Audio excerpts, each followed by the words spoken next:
ഒരു മനുഷ്യർക്ക് സാക്ഷി പറയാൻ, ഒരു മനുഷ്യന്റെ പ്രവർത്തനങ്ങൾക്ക് സാക്ഷി പറയാൻ 7 കാര്യങ്ങളുണ്ട്. എന്റെ പ്രിയപ്പെട്ട സഹോദര, നമ്മുടെ ജീവിതത്തിൽ നാം എപ്പോഴും ചിന്തിക്കേണ്ട ഒന്നാണ്. ഒന്ന് അൽ മക്കാൻ, നമ്മുടെ വസിക്കുന്ന വീടിന്റെ 4 ചുമരുകൾ, നാം താമസിക്കുന്ന വീടിന്റെ ഉമ്മറപ്പടി, നാം താമസിക്കുന്ന വീടിന്റെ ഫ്ലോറ്, നാം ഈ ഇരിക്കുന്ന നമ്മുടെ മുമ്പിലുള്ള മണൽത്തരി, നമ്മുടെ മുമ്പിലുള്ള ഈ തൂൺ നമുക്ക് സാക്ഷി പറയും. ഖുർആൻ പറയുന്നു, യൗമഇദിൻ തുഹദ്ദിസു അഖ്ബാറഹാ, വർത്തമാനം പറയുന്ന ഭൂമി അതിന്റെ വർത്തമാനം പറയുന്ന ദിവസം. ബഹുമാനപ്പെട്ട അബൂ സഈദ് അൽ ഖുദരി റളിയല്ലാഹു അൻഹുവിനോട് പറഞ്ഞില്ലേ, വിജനമായ പ്രദേശത്ത് നിസ്കരിക്കാൻ വേണ്ടി ഒരുങ്ങുമ്പോ വാങ്ക് വിളിക്കുമ്പോ ഉച്ചത്തിൽ വാങ്ക് വിളിച്ചോ. എന്തിനാണ് നബിയെ? ആ വാങ്ക് വിളിക്കുന്ന മരമാകട്ടെ കല്ലാകട്ടെ ഏതുണ്ടെങ്കിലും നിങ്ങൾക്ക് സാക്ഷി പറയുമെന്ന്, നിങ്ങൾക്ക് വേണ്ടി അനുകൂലമായി സാക്ഷി പറയുമെന്ന് ഹബീബ് മുഹമ്മദ് മുസ്തഫ സല്ലല്ലാഹു അലൈഹി വസല്ലമ തങ്ങൾ അവിടുന്ന് പറഞ്ഞതായി കാണാം. ഇങ്ങനെ സാക്ഷി പറയും എന്നതാണ്. അപ്പൊ ഒന്ന് മക്കാൻ നമുക്ക് വേണ്ടി സാക്ഷി പറയാനുള്ളതാണ്. 2 സമാൻ, സമയം നമുക്ക് വേണ്ടി സാക്ഷി പറയും. സമയം റമദാനിൽ നമ്മൾ കേൾക്കാറുണ്ട്, അല്ലാഹുമ്മ ജഅൽ ഹാദ ശഹ്റ ശരീഫൽ അളീമ ഷാഹിദൻ ലനാ ലാ ഷാഹിദൻ അലൈനാ വജ്അൽഹു ഹുജ്ജതൻ ലനാ ലാ ഹുജ്ജതൻ അലൈനാ. സാക്ഷി പറയും. എന്താണ് സാക്ഷി പറയാ? സമയം നമുക്ക് വേണ്ടി സാക്ഷി പറയും. മക്കാൻ, സമാൻ, അർക്കാൻ, അവയവങ്ങൾ നമുക്ക് വേണ്ടി സാക്ഷി പറയും. ലേ അൽയൗമ നഖ്തിമു അലാ അഫ്വാഹിഹിം വതുകല്ലിമുനാ ഐദീഹിം വതശ്ഹദു അർജുലുഹും ബിമാ കാനൂ യക്സബൂൻ. കൈകാലുകൾ സാക്ഷി നിൽക്കുന്ന ദിവസം ഖുർആനാണ് ഓർമ്മപ്പെടുത്തുന്നത്. ലിസാൻ, നാവ് സാക്ഷി പറയും. അതല്ലേ യൗമ തശ്ഹദു അൽസിനതുഹും, ഖുർആനാ പറയുന്നത് നാവ് സാക്ഷി നിൽക്കുന്ന ഒരു ദിവസമുണ്ട് എന്ന്. അതുപോലെ ദീവാൻ, ഏടുകൾ സാക്ഷി പറയും. ഖുർആൻ സാക്ഷി പറയും. വൽ ഖുർആനു ഹുജ്ജത്തുൽ ലക ഔ ഹുജ്ജത്തുൻ അലൈക ഖാല റസൂലുള്ളാഹി, അല്ലാഹുവിന്റെ റസൂൽ പറയുന്നു, ഖുർആൻ സാക്ഷി പറയുന്നതാണ്. അതുപോലെ പ്രിയപ്പെട്ടവരെ, റഹ്മാൻ, അല്ലാഹു സാക്ഷി പറയും. വകുന്നാ അലൈക്കും ശുഹൂദാ, നാം നിങ്ങളുടെ മേലിൽ സാക്ഷി വരുന്ന ഒരു ദിവസമുണ്ട്, പറയുന്ന ഒരു ദിവസമുണ്ട് എന്ന് അല്ലാഹു തആല തന്നെ ഖുർആനിൽ പറയുന്നതാണ്. ഇങ്ങനെ 7 സാക്ഷികൾ ഉണ്ടെങ്കിൽ, അത് അനുകൂലമോ പ്രതികൂലമോ ആണെങ്കിൽ എല്ലാം അനുകൂലമായി സാക്ഷി നിൽക്കുന്നവരുടെ കൂട്ടത്തിൽ അല്ലാഹു നമ്മയൊക്കെ ഉൾപ്പെടുത്തി അനുഗ്രഹിക്കുമാറാവട്ടെ. ഏതായിരുന്നാലും അല്ലാഹുവിന്റെ റസൂൽ അവിടുന്ന് ഖുർആൻ കേട്ട് കരഞ്ഞു. ആ സാക്ഷിയുടെ വിഷയം പറഞ്ഞ് കരഞ്ഞു. ഈ ആയത്തിൽ 2-3 പാഠങ്ങളുണ്ട്. ഒരു പാഠം എന്റെ പ്രിയപ്പെട്ട സഹോദര സഹോദരിമാരെ, ബഹുമാനപ്പെട്ട നബി സല്ലല്ലാഹു അലൈഹി വസല്ലമ നമ്മുടെ അമലുകൾ കണ്ടുകൊണ്ടിരിക്കുന്നുണ്ട്. കാണാതെ സാക്ഷി പറയാൻ പറ്റും? കാണാതെ സാക്ഷി പറയാൻ പാടില്ല. അള്ളാഹുവിനെ നമ്മൾ സാക്ഷി പറയുന്നത് കണ്ടതുപോലെ ആയിട്ടാണ്, ബോധ്യപ്പെട്ടിട്ടാണ്. എന്നാൽ എന്റെ പ്രിയപ്പെട്ടവരെ, മറ്റുള്ള വിഷയങ്ങളിൽ കാണാതെ സാക്ഷി പറയാൻ പാടില്ല.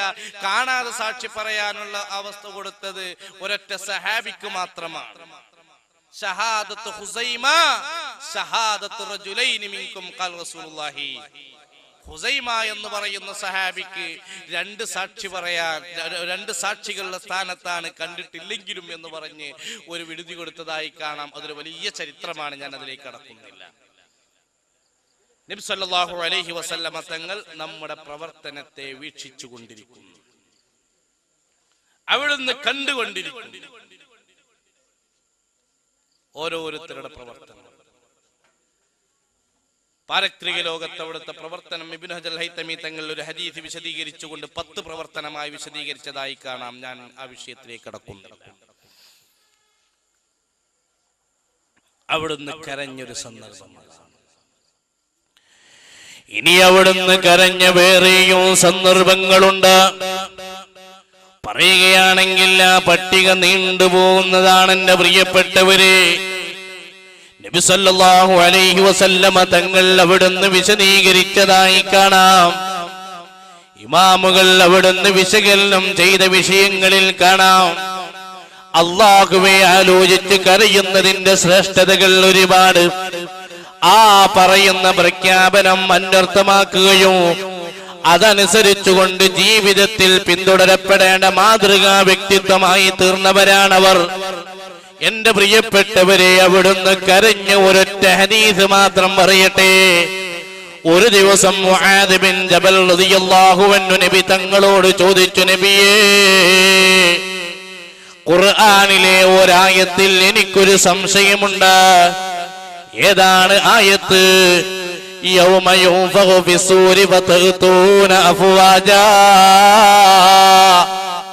നാളെ സൂർ എന്ന കാഹളത്തിൽ ഇസ്രാഫീൽ അലൈഹിസ്സലാം ഓതുന്നൊരു ദിവസം, ഫ്ലാറ്റായി കിടക്കുന്ന പ്രദേശവും അവിടെ കാടില്ല, വളവില്ല, തിരിവില്ല, ഒടുവില്ല, മലയില്ല, കുന്നില്ല, കുണ്ടില്ല, കയറ്റമില്ല, ഇറക്കമില്ല, പരന്ന ഒരു മേഖലയിൽ ഇസ്രാഫീലിന്റെ ഊത്തം കൊണ്ടാകുമ്പോ ആളുകൾ വൈവിധ്യങ്ങളായ രൂപത്തിൽ വ്യത്യസ്തങ്ങളായ അവസ്ഥയിലാണ്. ആളുകൾ വ്യത്യസ്ത രൂപത്തിലാണ്. 10 ഗ്രൂപ്പുകളായിട്ടാണെന്ന് ശേഷമുള്ള വിശദീകരണത്തിൽ കാണാം. ഏതായിരുന്നാലും മുആദ് റളിയല്ലാഹു അൻഹു ചോദിച്ചു, നബിയേ, എന്താണ് ഗ്രൂപ്പായി കൊണ്ടാണ്, കൂട്ടം കൂട്ടമായിട്ടാണ്, പാർട്ടിയായിട്ടാണ് അവിടെ പരലോകത്ത് വരുന്നത് എന്താണെന്ന് ചോദിക്കുമ്പോ, ആയത്തിന്റെ താല്പര്യം എന്താണെന്ന് ചോദിക്കുമ്പോ, ബഹുമാനപ്പെട്ട നബി സല്ലല്ലാഹു അലൈഹി വസല്ലമ തങ്ങൾ അവിടുന്ന് പെട്ടെന്ന് പൊട്ടിക്കരയുന്നു. കുറച്ചു സമയം ഒന്നും മിണ്ടിയില്ല. എന്തേ കാരണം? കുറച്ചു കഴിഞ്ഞപ്പോ ആളുകളൊക്കെ പറഞ്ഞു, എന്തേ നബി തങ്ങളെ കരയിപ്പിച്ചോ? എന്താണ് സംഭവം? അല്ലാഹുവിന്റെ റസൂൽ കരച്ചിലടക്കി പറഞ്ഞു, യാ മുആദ്, ലഖദ് സഅൽത അൻ അംരിൻ അളീം. ചോദിച്ചതൊരു വലിയ വിഷയത്തെ കുറിച്ചാണ്. നാളെ പാരത്രിക ലോകത്ത് നല്ല ആളുകളെ വാഹനപ്പുറത്തിരുത്തി അർശിന്റെ തണലിലൂടെയോ സ്വർഗലോകത്തേക്ക് സിറാത്ത് പാലത്തിലൂടെ മിന്നൽ വേഗത്തിൽ വിട്ടുകിടത്തുമ്പോ നല്ല ആളുകൾ ഹബീബിന്റെ കയ്യിൽ നിന്ന് ഹൗദുൽ കൗസർ കുടിക്കുമ്പോ വലത് കയ്യിൽ കിതാബ് വാങ്ങി എൻജോയ്മെന്റിലാകുമ്പോ മീസാൻ എന്ന തുലാസിലേക്ക് നോക്കി സായൂജ്യമടയുമ്പോ വൈദങ്ങളുടെ കൂടെ പിറപ്പായ ആളുകൾ അതേ പാരത്രിക ലോകത്ത് കഷ്ടപ്പെടാൻ വിധിക്കപ്പെട്ട പാവങ്ങൾ, അപജയത്തിന്റെ ആഴിയിലേക്ക് ആണ്ടിറങ്ങുന്ന ആളുകൾ, അവര് 10 ഗ്രൂപ്പുകളാണ് കേട്ടോ. അതിൽ പന്നിയുടെ കോലത്തിലുള്ളവരുണ്ട്, അതിൽ പട്ടിയുടെ കോലത്തിലുള്ളവരുണ്ട്, അതിൽ കുരങ്ങിന്റെ രൂപത്തിലുള്ളവരുണ്ട്, അതിൽ നാക്കുകൾ മുറിക്കപ്പെട്ടവരുണ്ട്, അതിൽ ടാറിന്റെ കത്തുന്ന പാവാട ധരിപ്പിച്ചവരുണ്ട്, അതിൽ കുന്തത്തിന്റെ പേരിൽ നാട്ടപ്പെട്ടവരുണ്ട്, അതിൽ കൈകാലുകൾ മുറിക്കപ്പെട്ടവരുണ്ട്, അതിൽ ചുണ്ടുകൾ മുറിക്കപ്പെട്ടവരുണ്ട്, അതിൽ മുഖത്തിന്റെ മുമ്പിലൂടെ ഉരസുന്ന ആളുകളുണ്ട്. ഇങ്ങനെ പല രൂപങ്ങളിലുള്ള പല ആളുകളും അവിടെയുണ്ട്. നബി തങ്ങൾ വിശദീകരിച്ചു കൊടുക്കുന്നു, വഅമ്മാ ഫീ സൂറത്തിൽ ഖനാസീർ, പന്നിയുടെ കോലത്തിലുള്ളവരാരാ? അവര് പന്നിയായി ജീവിച്ചവരാ. പന്നിയായി ജീവിച്ചവരാണ്. അല്ലാഹു കാത്തുരക്ഷിക്കട്ടെ. പന്നി എന്ന ജീവി വൃത്തികേട് ഇഷ്ടപ്പെടുന്ന ജീവിയാണ്. ഇസ്ലാമിക ദൃഷ്ടിയിൽ വൃത്തികേടാണ് പലിശ, ഇസ്ലാമിക ദൃഷ്ടിയിൽ വൃത്തികേടാണ് ഹറാമ്, ഇസ്ലാമിക ദൃഷ്ടിയിൽ വൃത്തികേടാണ് മദ്യപാനവും. അത് ഉപയോഗിച്ച ആളുകളാരാ? അവര് പന്നിയുടെ കോലത്തിലാണ്. റബ്ബ് കാത്തുരക്ഷിക്കുമാറാവട്ടെ. പ്രിയപ്പെട്ടവരെ, നബി സല്ലല്ലാഹു അലൈഹി വസല്ലമ തങ്ങൾ അവിടുന്ന് കരഞ്ഞു പറഞ്ഞ ഹദീസുകൾ എന്നൊരു ഗ്രന്ഥമുണ്ട്. അതിലെ ഒന്നാമത്തെ ഹദീസ് എന്താ? ഇത്തഖൂ തീനത്തൽ ഖബർ ഖബാൽ. തീനത്തുൽ ഖബാലിനെ ഭയപ്പെടണം സഹാബ. ചോദിച്ചു, ഏതാണ് തീനത്തുൽ ഖബാൽ? വമാ തീനത്തുൽ ഖബാലി യാ റസൂലല്ലാഹ്. അല്ലാഹുവിന്റെ റസൂലേ, ഏതാണ് തീനത്തുൽ ഖബാൽ? ഉടനെ തന്നെ അവിടുന്ന് പറഞ്ഞതെന്താ? നരകത്തിലെ അന്തേവാസികളില്ലേ, ഇബ്രാഹിം നബി അലൈഹിസ്സലാമിനെ തീയിലേക്ക് എറിഞ്ഞ നമ്രൂദ്, മൂസാ നബി അലൈഹിസ്സലാമിനോട് ധിക്കാരം പ്രവർത്തിച്ച ഫിർഔന്, അതുപോലെ നബി സല്ലല്ലാഹു അലൈഹി വസല്ലമ തങ്ങളോട് ധിക്കാരം പ്രവർത്തിച്ചതായ ആളുകളില്ലേ? അബൂജഹിലില്ലേ, ഉത്ബത്തില്ലേ, ശൈബത്തില്ലേ, വലീദില്ലേ, അതുപോലെയുള്ള ആളുകളില്ലേ? അപ്പൊ ഇങ്ങനെയുള്ള ആളുകൾ, അബൂജഹിലിന്റെയും ഉത്ബത്തിന്റെയും വലീദിന്റെയും ശൈബത്തിന്റെയും അതുപോലെയുള്ള ആളുകളുടെ പൊക്കിളിലൂടെ വരുന്ന നീരുറവ ഒരാളെ നരകത്തിലേക്ക് ഇടുമ്പോൾ സഹീഹ് മുസ്ലിമിന്റെ ഹദീസിൽ കാണാം, അവരുടെ രണ്ട് ചുമരുകൾക്കിടയിലുള്ള ഡിസ്റ്റൻസ് 3 ദിവസത്തെ വഴി ദൂരമാണ്. കാൽക്കുലേറ്റ് ചെയ്താൽ പ്രിയപ്പെട്ട സഹോദരന്മാരെ, അവരുടെ ഹൈറ്റ് എത്രയുണ്ടാകും? അങ്ങനെയുള്ള ഒരു വ്യക്തിയുടെ പൊക്കിളിലൂടെ വരൽ അഷ്ടമുടിക്കായലിലെ വെള്ളത്തെ പോലെയായിരിക്കും. അത്ര വലിയ പൊക്കിളിൽ നിന്ന് വരുന്ന നീരുറവ കുടിപ്പിക്കപ്പെടാൻ വിധിക്കപ്പെടുന്നത് മദ്യപാനിയെയാണ്. എന്റെ പ്രിയപ്പെട്ട കൂട്ടുകാരാ, നിങ്ങൾ ആലോചിച്ചു നോക്കൂ അതിന്റെ ഗൗരവമെന്ന്. മദ്യത്തിന്റെ ഗൗരവം എന്തുമാത്രമാണ്, എന്തുമാത്രം ശക്തിയുള്ള നജസാണ്. നമ്മുടെ ശരീരത്തിൽ നിന്ന് പോകുന്ന വൈസർജിക വസ്തു, കാഷ്ടമോ മൂത്രമോ, അത് കല്ലുകൊണ്ട് മനോഹരം ചെയ്താൽ ആ മനോഹരം ചെയ്ത വ്യക്തി മനോഹരിച്ചതിന്റെ ശേഷവും അതിന്റെ ഒരു അസർ, തടി ബാക്കിയില്ലെങ്കിലും അതിന്റെ ഒരു അസർ അവിടെ ബാക്കിയായാലും അയാൾക്ക് നിസ്കരിക്കുന്നതിന് വിടുതിയുണ്ട് എന്നതല്ലേ മസ്അല. കല്ലുകൊണ്ട് മനോഹരം ചെയ്തവരെ ചുമന്ന് നിസ്കരിക്കാൻ പാടില്ല. ചുമന്ന് നിസ്കരിക്കുന്നവന്റെ നിസ്കാരം സഹീഹല്ല. എന്നാൽ ഇവന്റെ നിസ്കാരം സഹീഹാണ്, അവിടെ അഫുവുണ്ട്.